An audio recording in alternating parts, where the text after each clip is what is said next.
Hi, this is Mr. Payton. In this series, I want to start talking about greatness. I'm kind of inspired to talk about this topic because of the Olympics going on, but I also think it's another one of those terms that we overuse and we overgrant. We keep calling everybody the GOAT, greatest of all time.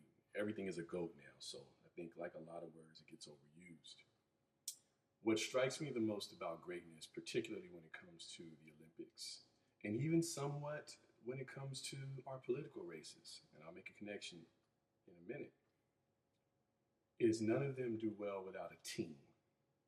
Now, for most of us, our team is our family, friends, and then the actual teams that you're on if you're in a team sport. But when I think of a team, there's different roles that those people play. And to me, the biggest role of a team in terms of greatness is to keep you on track. I've always defined greatness as being good consistently.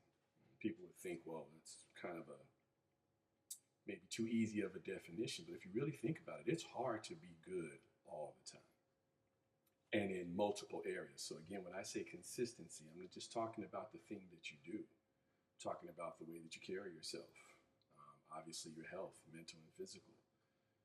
So when you think about the term great, how many people do you know that are consistently good in multiple areas? To me, those are great people. You could have a great parent at home, a great friend, not a good friend, but a great friend. So coming back to this idea of team, as you look at the Olympic stories, you hear about somebody maybe starting off not with their parents because either they lost a parent or they're in foster care or something like that. But the people that end up coalescing around them becomes their team. So let's not misunderstand that everybody that's doing great had a perfect family, a mom and a dad, and never got divorced, nothing ever happened. That's not what the Olympic stories tell you. It tells you that a lot of people persevered, and as those people continue to move in a certain direction, a team kind of formed around them. The reason why I made mention earlier about the political race is because those also require teams. Now, many of you may be cynical about politics. I am not the greatest fan of politics. I am more interested in government and leadership than I am the politics of the thing. And I won't go down the rabbit hole about the difference between the two. I'll simply say this. It occurs to me that both teams would do better, and by teams I do mean the political parties, if they just focused on what each other was good at. So much time and energy is spent, talking about the other candidate or whatever, whether it's a Senate race, gubernatorial race, the ultimate race, the presidency of the United States. Spend so much time talking about the other person. I've never competed that way when I was, a young athlete. I never spent time trying to tell the other team how bad they were or worried about what the other team was doing.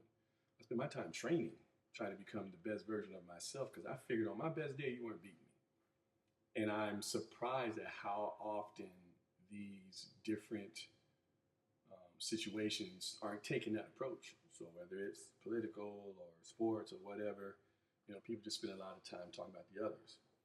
One of the funnier examples of that is, I don't know how much you're into football, but there was a Kermit the Frog puppet.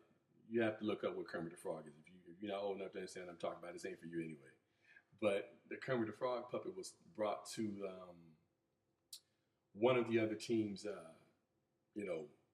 practices, and a rookie got a hold of and it had Patrick Mahomes on it and all this stuff.